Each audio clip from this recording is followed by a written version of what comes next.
Assalamualaikum warahmatullahi wabarakatuh, Ibu Nurwati dan juga rekan-rekan analisis informasi geospasial kelas C. Kami dari kelompok 1 akan melakukan presentasi hasil tugas besar kami yang berjudul Analisis Efisiensi Rute Wirawiri Surabaya terhadap Fasilitas Umum menggunakan Spatial Network Analysis.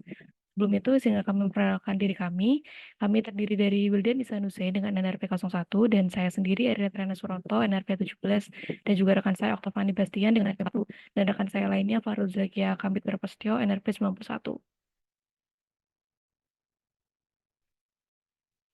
Wirawiri Surabaya sebagai solusi baru permasalahan yang kurang meratanya rute Surabaya Bus memiliki rute yang menghubungkan area di luar rute Surabaya Bus sehingga diharapkan dapat meningkatkan efisiensi mobilitas penumpang ke fasilitas masyarakat di sekitar rute dari Wirawiri Bus yang tidak terjangkau oleh Surabaya Bus.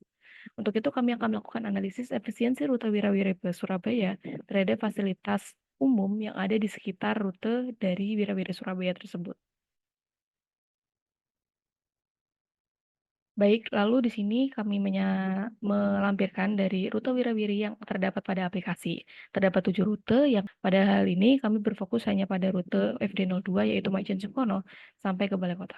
Kemudian untuk acuan analisa dari rute yang analisis efisiensi yang akan kami lakukan yaitu berdasarkan fasilitas umum yang tercakup seperti berdasarkan pendidikan, yang kedua berdasarkan tempat ibadah yang ada di sekitar rutenya, dan yang ketiga adalah berdasarkan fasilitas kesehatan yang berada di sekitar rute Wirawiri Bus tersebut. Untuk selanjutnya akan disampaikan oleh rekan saya. Sendiri kami menggunakan 4 data utama, yakni yang pertama adalah data faktor perjalanan, yang dimana kami mendapatkan data tersebut dari wawancara atau survei secara langsung kepada driver dan juga helper dari Wirawiri Surabaya. Kedua adalah data lokasi halte Wirawiri yang dimana kami mendapatkannya dari aplikasi GoPi Surabaya dan juga melakukan digitasi pada aplikasi Google Earth. Yang ketiga adalah data shapefile jaringan jalan yang dimana kami mendapatkan dari OSM atau OpenStreetMap. Nah, yang terakhir adalah data World Population tahun 2020 dimana kami mendapatkan dari website resmi worldpopulation.org. Pada bagian metodologi, untuk tanggal pelaksanaannya pada Jumat 17 Mei sampai Selasa 6 Juni 2024. Untuk tempatnya di Teknik Geomatika ITS. Alat yang kami gunakan ada laptop, Google Docs, ArcMap, dan Google Earth. Berikut adalah langkah-langkah pengolahan data yang kami lakukan. Yang pertama, kami melakukan pengumpulan data yang meliputi lokasi titik, data batas administrasi, dan jalan Surabaya. Yang kedua, kami melakukan pembuatan network dataset, yaitu membuat dataset dari data yang ada. Yang ketiga, melakukan OD cosmetric berdasarkan jarak dari titik ke fasilitas umum. Yang keempat, melakukan service area layer, yang mana jangkauannya dibuat berdasarkan lokasi titiknya. Yang selanjutnya, kami melakukan pembuatan peta rute yang efektif dari jalur Wirawiri. Yang terakhir adalah pembuatan laporan. Pengolahannya, yang pertama kami menginput file lokasi titik halte Wirawiri yang kami dapat dari aplikasi GoBus. Selanjutnya, kami menginput lokasi Fasos dan Fasum yang kami dapat dari OpenStreetMap. Yang kemudian kami buat network dataset dari data-data tersebut. Yang selanjutnya ditambahkan koordinat titik XY.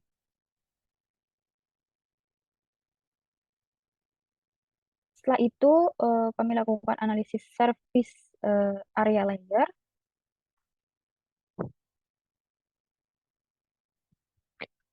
Berikutnya adalah hasil dan pembahasan.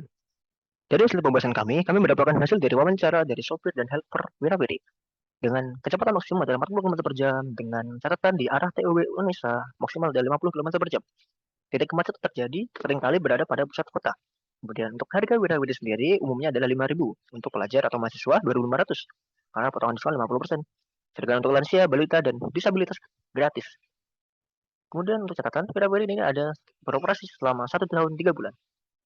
Jam kerja Wirawiri sendiri, tiap shift memiliki waktu 8 jam. Sedangkan untuk waktu operasi Wirawiri adalah dari jam 5.30 hingga jam 21.00 WIB.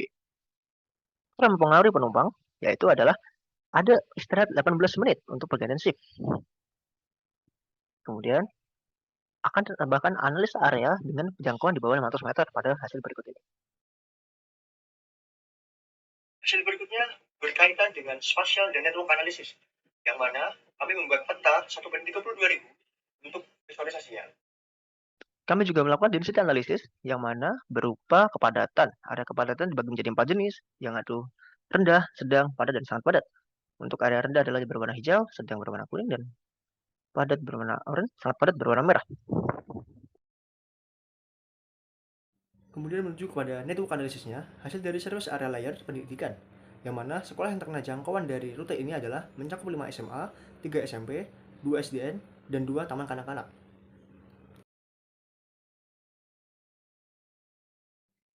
Berikut adalah lokasi titik pendidikan dari Google Earth, dan berikut adalah koordinat dari setiap titik pendidikan tersebut.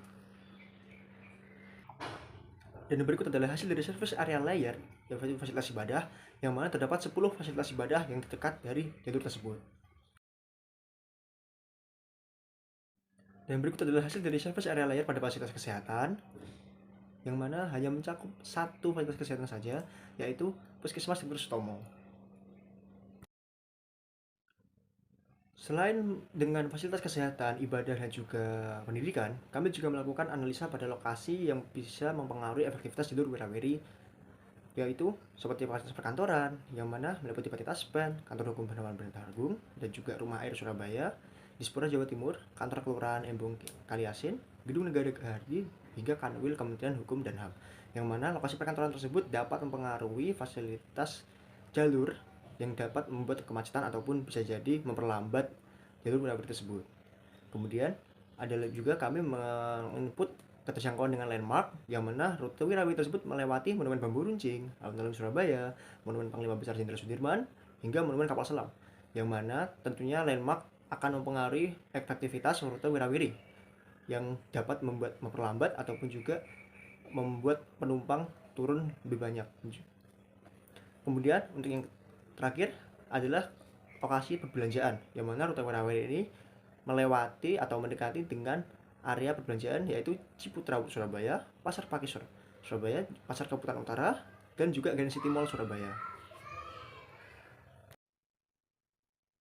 Yang terakhir adalah kesimpulan, yang mana dari hasil pengolahan yang kami lakukan, didapatkan besar persentase keterjangkauan fasilitas pendidikan, sarana ibadah, dan fasilitas kesehatan, yang mana fasilitas pendidikan besar persentasenya adalah 4,47%, kemudian untuk sarana ibadah 5,77%, untuk fasilitas kesehatan adalah 2,2%. Yang kedua, di sini titik halte di area padat, sedang, dan rendah masing-masing mencakup 10%, 5%, dan 6,67% dari total titik halte. Nah, dari data tersebut, maka rute Wirawiri masih jauh dari efisiensi dalam menjangkau fasilitas umum dan sosial di sekitarnya. Dari kesimpulan yang kami dapatkan, kami sebagai praktikan ada beberapa saran untuk praktik selanjutnya, yang mana data parameter sebaiknya dilakukan analisis manual untuk mendapatkan informasi nama-nama fasilitas di setiap parameternya, sehingga memudahkan dalam pencarian informasi dari hasil pengolahan, seperti diperlukannya digitasi nama sekolah untuk memudahkan penganalisan keterjangkauan sekolah-sekolah tertentu dari lokasi halte rute berbeda.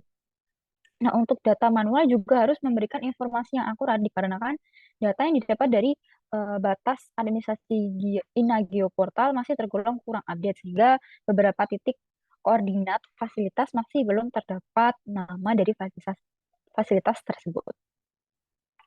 Sekian presentasi dari kelompok kami. Semoga bermanfaat. Kurang lebihnya mohon maaf. Wassalamualaikum warahmatullahi wabarakatuh.